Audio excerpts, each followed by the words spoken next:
Hi, I'm Carla. Thanks for joining me on the mat. Today's practice is inspired by work that we did in the weekly classes or this past week.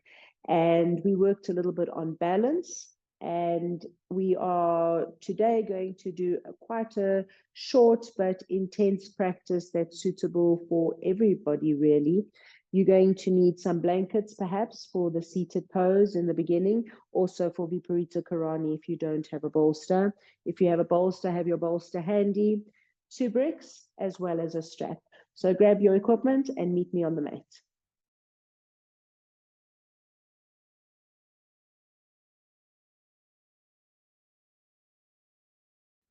Welcome back. So let's come to Svastikasana. Svastikasana is a cross-legged position. I'm sitting on a little bit of height so that my sacrum is lifted and into the body.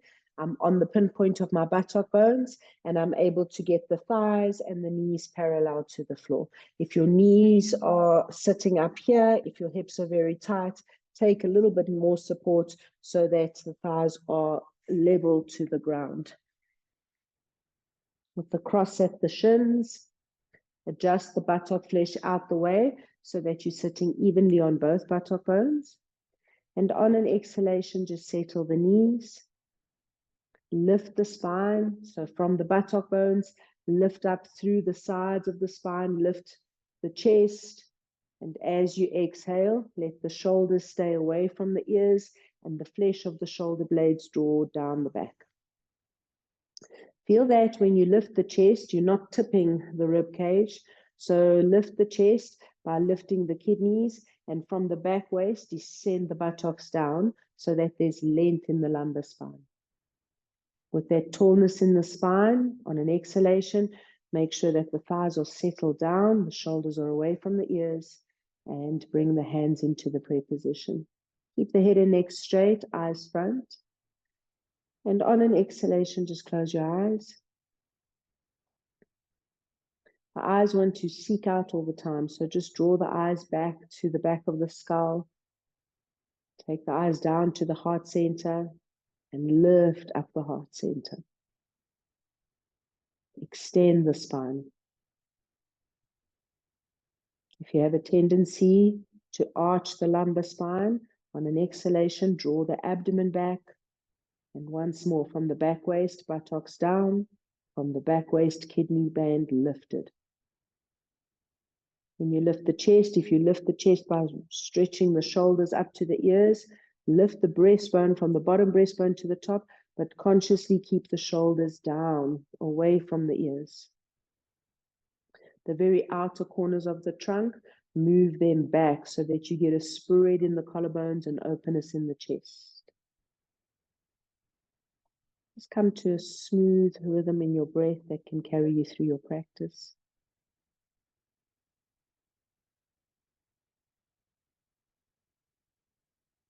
If you like to start with chanting the 3 Oms, do so. Otherwise, just quietly take a few moments to connect your breath, your body, and to make whatever dedications or affirmations for your practice.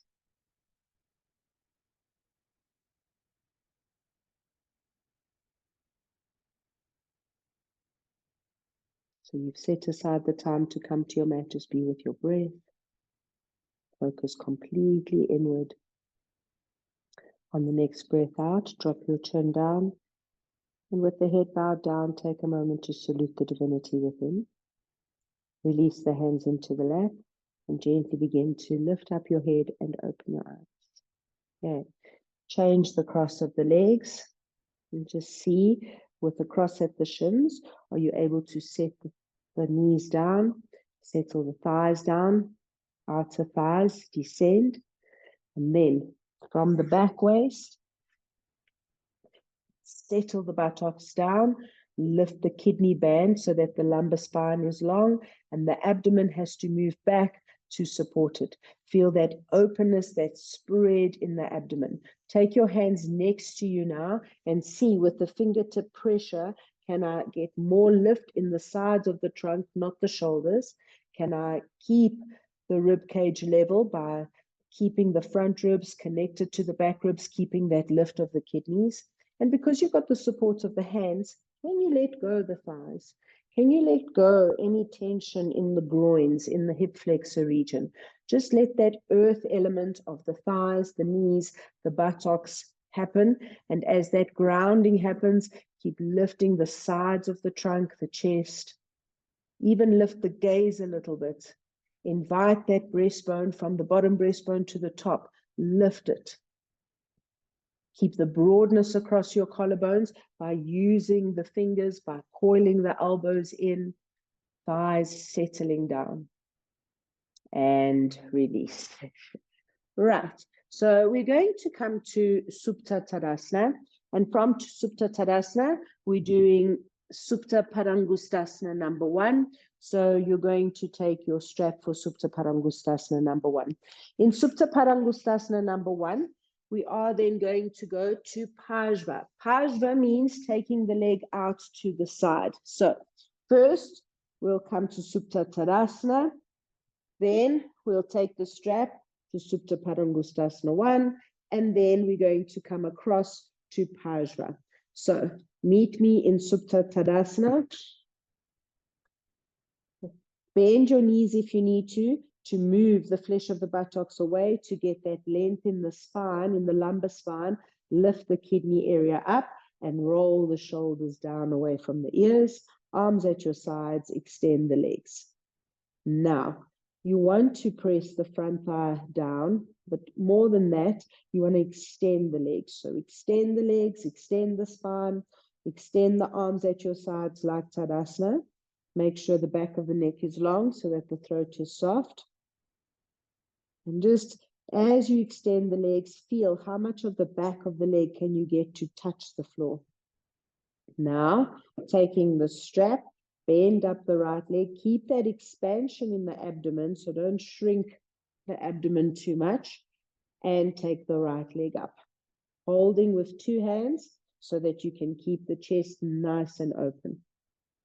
Then, the root of the thigh has to move away. So if that right hip is coming up and that right waist is shrinking, you want to roll. You can even use your thumb, your hand on the right side. Roll the root of the right thigh away from you. That right buttock shouldn't be swinging out to the right. Coil it to the left. Extend both legs and keep that absolute levelness in the sacrum, that expansion in the abdomen, and 2 straight, strong, extended legs. Notice if you're clenching your teeth, if you're gripping your jaw, if you're pressing the back of the head too hard into the floor, take a blanket. And then as you start to let go, you can see, will that leg come any closer? When it comes to Pajva, taking the leg out to the side, you don't want to completely collapse to the right side. So you want to keep that firm support on the root of the outer thigh and keep that left leg and the left side of the body grounded. It's sometimes helpful for beginners to take that left leg out to the side a little bit. So do that. Then extend the right arm towards the leg. You're holding both ends of the strap in your right hand, and you're going to exhale and go over to the side.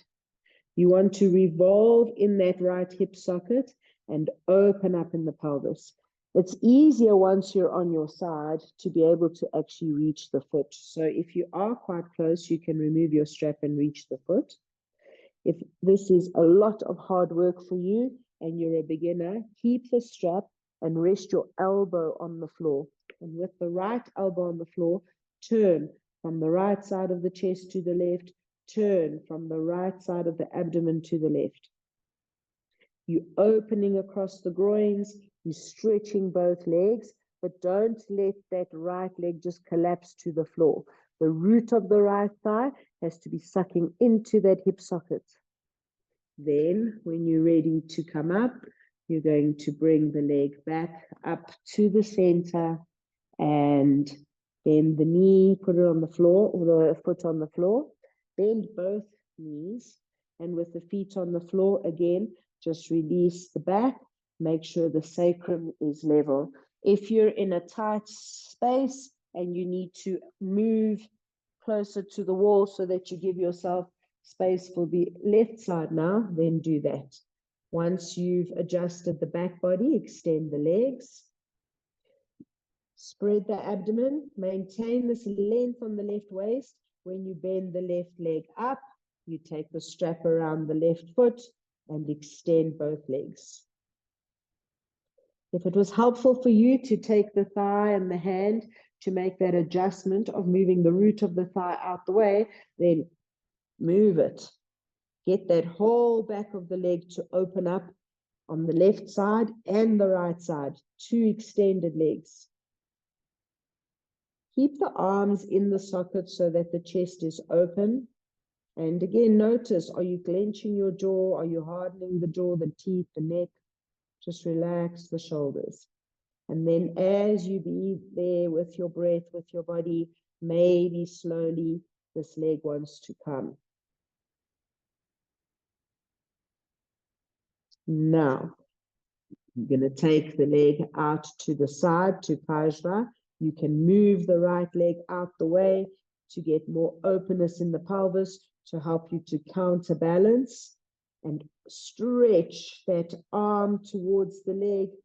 And as you stretch the left leg away, can you suck the root of the left thigh in? You want to keep turning the abdomen from the left to the right, and that right leg stays on the outer side. If you start to capsize and the right buttock is lifted and the right thigh is lifted, you need to retract and come back to stabilizing that right side. Even taking the elbow onto the floor is helpful to help you to turn towards the right side. Then bringing the leg back to Supta Parangustasana 1. Bend the knee, put both feet on the floor. So bend both knees, quietly soften in the groins. And we're rolling onto our side to come up. So Uttanasana is the forward fold. And you need to remember in forward bends that you're not really bending forward. You're extending forward. So you're going to take your 2 bricks.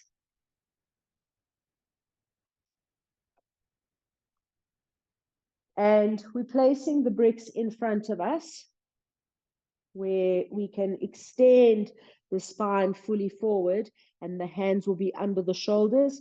The hips will be over the ankles. So don't have the bricks too close to your feet.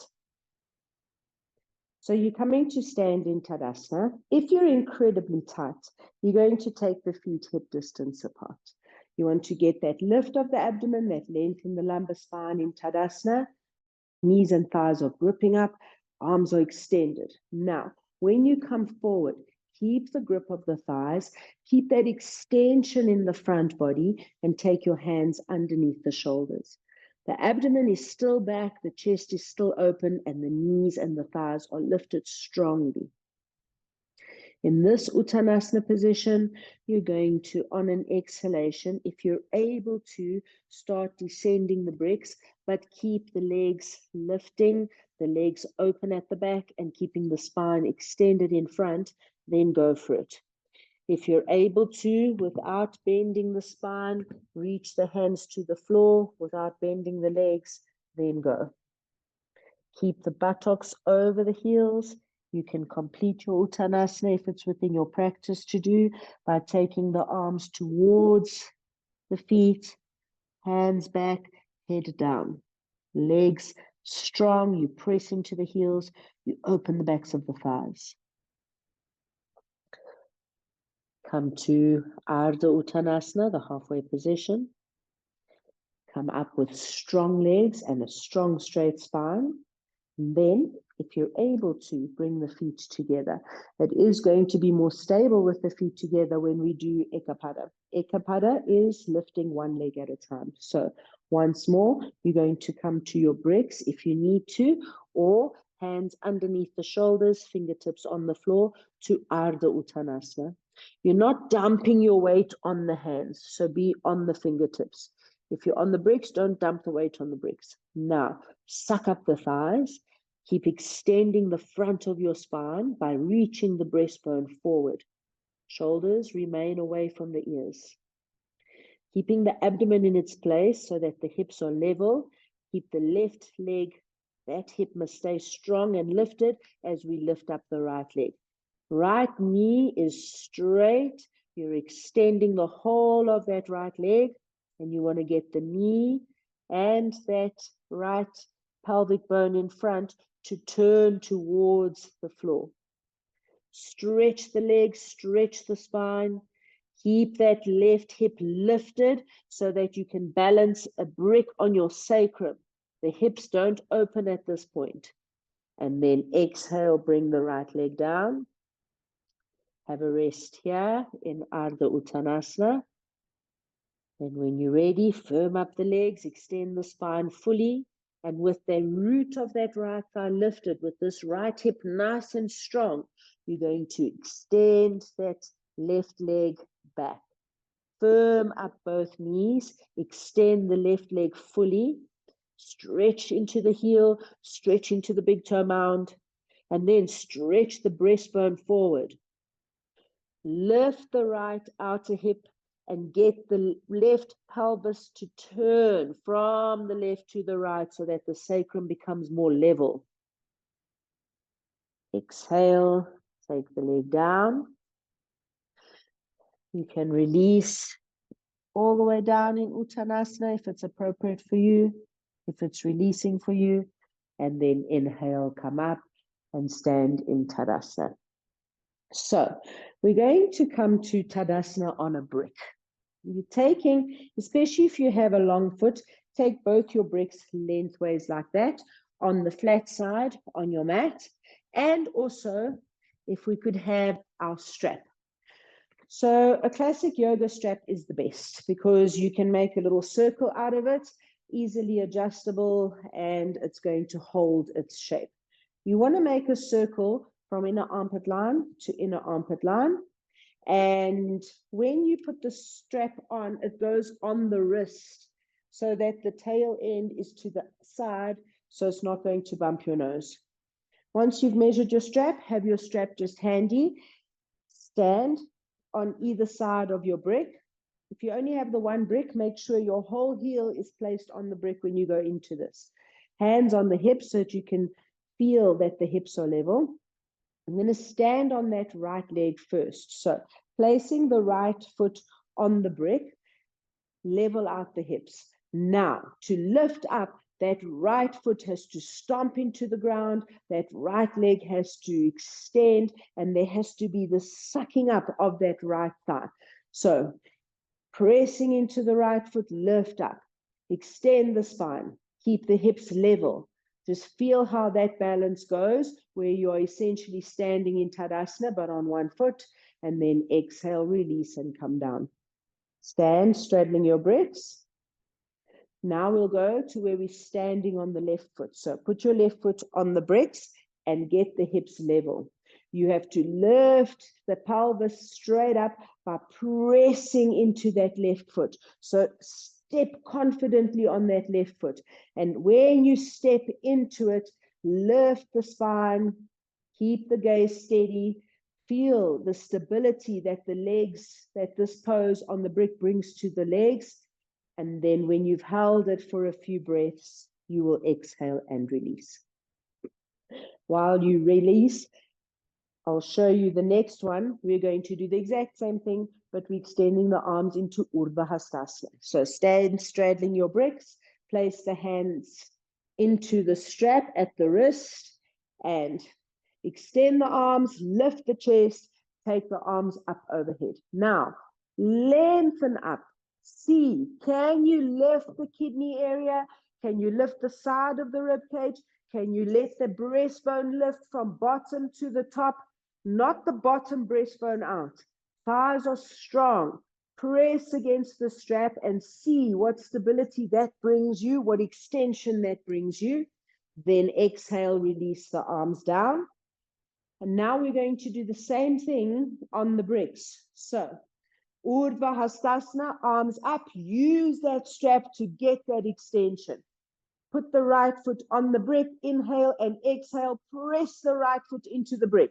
But now extend, Extend into the strap.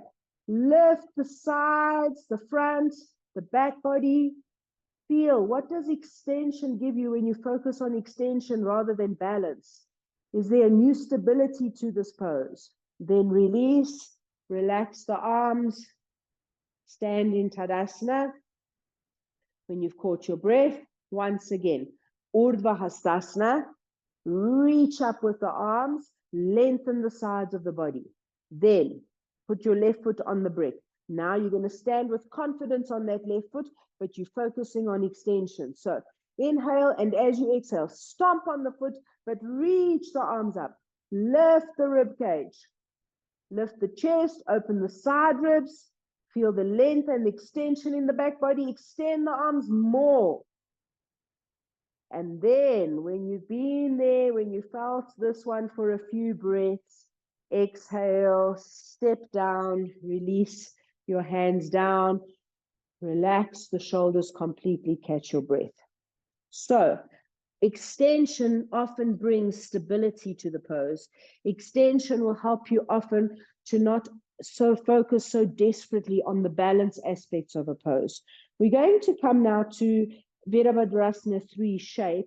Usually Virabhadrasana 3, you come into it from Virabhadrasana 1, but we are going to come into it from this pose we just did. Tadasana on the brick with the arms raised in Urdhva Hastasana. So keeping the hips level, extend the arms up, find your stability there. Then the back leg has to lift. The back leg has to lift. And as the back leg lifts, you extend forward, but not down. Find extension in all of the limbs. Be there for a breath or two where you're trying to square off the hips, extend, and then come back to standing in Tadasana. So the brick gives you a little bit of a bolster up, but it does also test your balance a bit. You don't have to use the brick, especially if you're nervous about being on the brick. If you're flopping all over the place, then absolutely, you'll just suck up that leg and you'll come forward into the Virabhadrasana 3 shape without the brick. So we're going to go to the other side now. Have your strap ready. Stretch the arms up to Urdhva Hastasana. Then, as you exhale, you're going to convincingly and strongly stand on that leg. Then you're going to lift the back leg, extend the back leg, and it's the back leg moving up that brings the front body down. Extend. Feel that extension of the body. When you've been there for a few breaths, release, come down, relax your arms, stand in Tadasana, a nice soft Tadasana where you're releasing the chest, the shoulders, and then we're going to come to regular Virabhadrasana 3, but using the strap, okay? So the strap gives you that ability to kind of work the arms and extend. If you don't need the strap, if it wasn't useful for you, don't use it, right? You're going to stand near the back end of your mat. We'll go into Virabhadrasana 1 first. Nice, easy pose. We'll come, let me rephrase that. We'll come into it an easy way. So the left foot is out slightly and you're stepping the right foot forward. Now, the root of the right thigh must suck up and you're turning the abdomen. So it's exactly what we were doing on the floor, yeah, when you were reaching for your foot. The hips were level because you were on the floor. Extend the arms up to Urdhva Hastasana. Bend the front knee. Lengthen the lumbar spine. Stretch the back leg. Extend forward. Lift the back leg. And come to Virabhadrasana number 3. Oh, I've got a handy little cupboard to help me. Hold for as long as you're able to. Then with control, you bend the right knee. You come back through Virabhadrasana 1 and you can turn and release in Tadasana. Then you're going to the back of your mat once more. Step the left foot forward. Turn the hips. Extend the arms. Bend the front knee, extend forward, and then lift the back leg. And let that back leg lift, allow that standing leg to straighten. Focus on extension, lengthen the body, lengthen the spine. When you're ready, you come back through Virabhadrasana 1, straighten up, turn, and step the feet together, coming to Tadasana. Just be in Tadasana for a few breaths. We're coming now to Ardha Chandrasana. So Ardha Chandrasana is a lot easier than Virabhadrasana 3 and 1, I think. And you can use your bricks. If you don't need bricks, you don't need to use the bricks. So you'll come first to Trikonasana. You'll start near the left side of the mat. We'll turn the feet. We'll come to Trikonasana. From Trikonasana, we're going to go into Ardha Chandrasana. The back leg has to lift strongly. Then the front leg will straighten. It is not straighten the front leg